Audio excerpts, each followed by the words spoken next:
Visi Indonesia Emas 2045 merencanakan Indonesia sebagai kekuatan ekonomi global dengan pendapatan tinggi dan masyarakat yang sejahtera.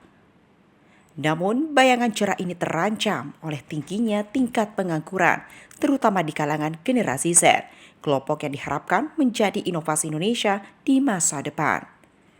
Data Badan Pusat Statistik BPS menunjukkan hampir 10 juta penduduk generasi Z usia 15 hingga 24 tahun menganggur atau tanpa kegiatan. Fenomena ini menjadi ancaman bonus demografi menuju Indonesia Emas 2045. Generasi Z adalah mereka yang lahir rentan tahun 1997 hingga 2012. Dosen ekonomi dan bisnis Unhas, Andi Nurbau Masepe mengatakan, faktor tingginya pengangguran adalah adanya beberapa perusahaan yang melakukan PHK, terutama saat COVID-19. Terlebih lagi, perekonomian Indonesia saat ini mengalami penurunan, dampak perang, dan juga inflasi. Akibatnya, tidak sedikit orang berani membuka lapangan pekerjaan baru, sehingga generasi Z harus bersaing dengan pencari kerja senior yang sudah terkena PHK. Sementara industri membutuhkan pekerja yang telah berpengalaman. Selain itu, pengurus CBAS ini juga menambahkan, pengangguran juga disebabkan adanya perubahan keterampilan baru di tengah perkembangan teknologi AI yang menggantikan sejumlah pekerjaan. Banyak generasi Z ini yang menganggur. Yang pertama, terus terang juga memang setelah pandemi ini, industri, terutama industri yang bersifat dengan padat modal atau kita sebut padat karya itu banyak memphk karyawannya. Kenapa? Karena secara global kondisi ekonomi kita, karena saya dari Fakultas Ekonomi dan Bisnis, secara global perkembangan ekonomi global kita ini sedang tidak baik.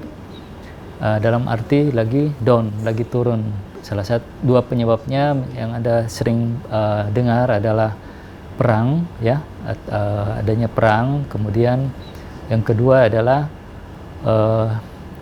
inflasi. Inflasi global itu terus terang mempengaruhi. Nah, karena ini kondisi global menurun, tentu niat orang untuk berinvestasi juga hati-hati, tidak sembarang membuka pabrik, tidak sembarang membuka perusahaan. Nah, karena sedikit, otomatis karyawan ataupun pegawai itu juga kan mereka untuk membuka lapangan pekerjaan juga sedikit. Itu yang pertama, karena kondisi ekonomi sedang turun. Nah, yang kedua, terakhir, persoalan perubahan tren perekonomian.